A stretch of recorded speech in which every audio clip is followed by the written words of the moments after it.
Nima balo, yana gap so'z, butun shahar, butun ismi gapirib yotibdi. Kim nima qilmoqchi bu yerda? Bu hozir Ersan Shavkatning xususiy tadbirkor, investitsiya kiritaman deb mana bu holatga olib kelgan. 23-yilda yana o'ryapti, mana ham zabur bilan o'rab turib mahalla binosini buzyapti. Plashatkani ham bizga shu. O'ng tarafida diski plashatka bo'lganmiz. O'rtada fontan bo'lgan. Bular o'rganyapti-da. Birinchi bilishar qarashadi, keyin tashlandiqqa aylantirishadi, keyin yopishadi sekin, daraxtlarni yo'qotishadi, betonlashadi. Shu bilan uni qarabsanki, zo'r uchastka. Atrofdagilar ham mayli bo'pti, bir bola bo'lsin, bunaqa yotgandan ko'ra deydi. Shahar prokurorisiz. Qarang bu masalalarga, kim qarayapsizlar, qaramasalar. Bu nima deganda bu jinoyat-ku bu. Kimdan norozi bo'ladi xalq? Bu hammasi bu atrofdagi nechta odam bu yerda yashaydi? Jinoyat ishi qo'zg'atildi. Biza xabar topganimizda. Mana endi qarang, men sizga shu topshiriqni berdim.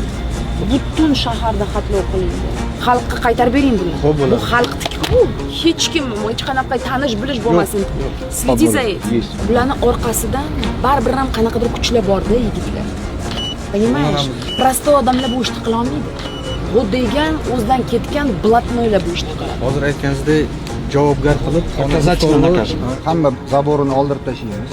Tekislab betga detski plashatkani vasanamit qilib, odamlarga joyini qaytarib beramiz. Archa bayram qilib yormaylar. Shaharda dizayn kodini o'ylash kerak, bu muhim masala. To'ppa-to'g'ri, u bor dizayn kodi. Men ko'rib turibman sizlarning dizayn kodlaringni. Sharmanda hamma joy gul bosib ketgan. Men aytgandek, na blatnoy qoladi, na o'zidan ketgan qoladi. Jazo muqarrar. Rahbarimizga qilgan gap. Hamma teng, понятно? Nima qarab yuringlar? Bo'ptimi? Sizga ishonaman. Siz ham o'zingizni ko'rsating. Siz ehtiyot bo'ling, dizayn kodu и так далее. Hokimga yetkazing. Mana sharmanda qilmasin.